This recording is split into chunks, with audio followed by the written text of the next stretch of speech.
Yeah, today we will be discussing about sexual reproduction in plants.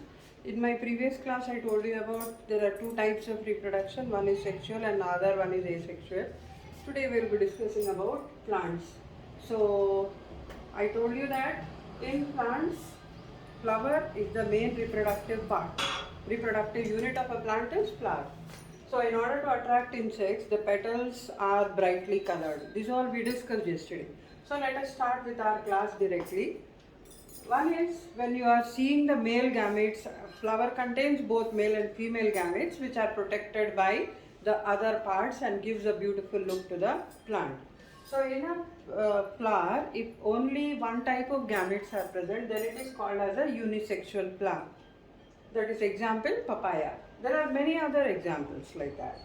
Bisexual flower, if it is containing both, that is what is that both? Male and female gametes are present, it is called as a bisexual flower. Example hibiscus, mustard, etc.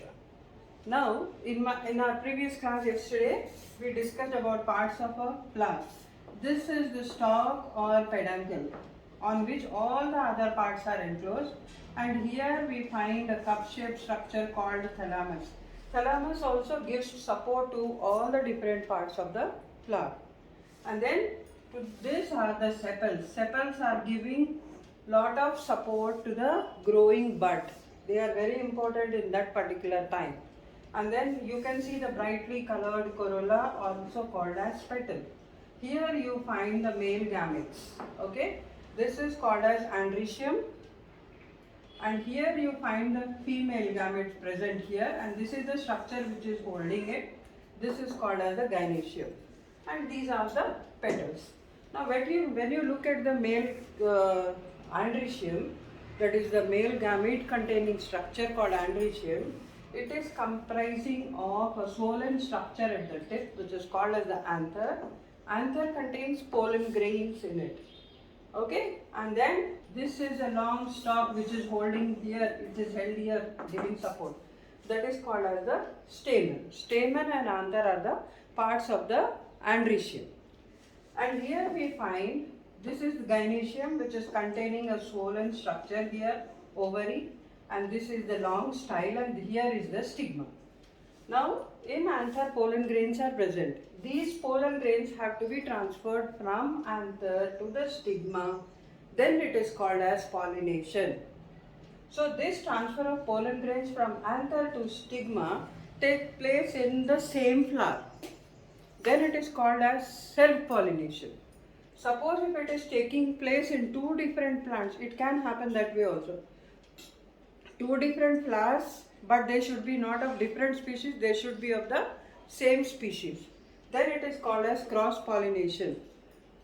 In the same flower, it is self-pollination. If it is two different flowers, it is called as two different flowers of same species. Remember this point. It is called as cross-pollination. Okay. So now what happens? This stigma produces a sugary substance, sticky substance, so that these pollen grains are getting deposited here.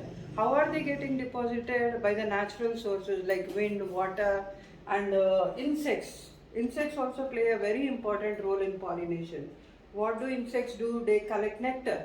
When they visit flower to collect nectar, what happens is these pollen grains get attached to the body of the insect, and then these pollen grains are getting stuck to the body and they are getting transferred to the stigma. So here near the stigma, as I told you, a sticky substance is produced. So those pollen grains which are deposited here, they are just stuck over there. As a result of which, what happens is pollination takes place. What is pollination? Just now I told you, transfer of pollen grains from anther to stigma. This is anther, this is stigma. This transfer is called as pollination. So once pollination is done, what happens is these pollen grains, they start growing a long tube-like structure. How long? The tube will be long structure which grows till the ovary, till the end, and reaches the ovary. Okay? So what happens here? The pollen tube starts growing, it grows inside, enters inside it, and then it goes and fuses with the structure here, resulting in the formation of zygote. Zygote is formed, final structure. Now this zygote is the result of the fusion of male and female gamete. It contains embryo inside. This embryo is nothing but the growing plant which will be growing in future. That is the embryo. Along with cotyledons, along with some food material for the growing plant is present here. Okay. Next, what is happening to the ovary? Ovary will increase in size and result in the formation of fruit. Okay. Now what happens to the ovules, minute structures which are present here? These ovules, what happens to them is they result in the formation of seeds. Seeds are formed from the ovules. And then when we are discussing about the complete structure, embryo, zygote, and then we find seed, after that we find fruit. So it is embedded structure like this. Fruit contains seeds. What is the part in a fruit we will be eating? What do we eat in from a fruit? That is nothing but ovary. Ovary we will be eating. What is the part which we are throwing from the fruit? That is seeds. Where are the seeds developing from? Ovule.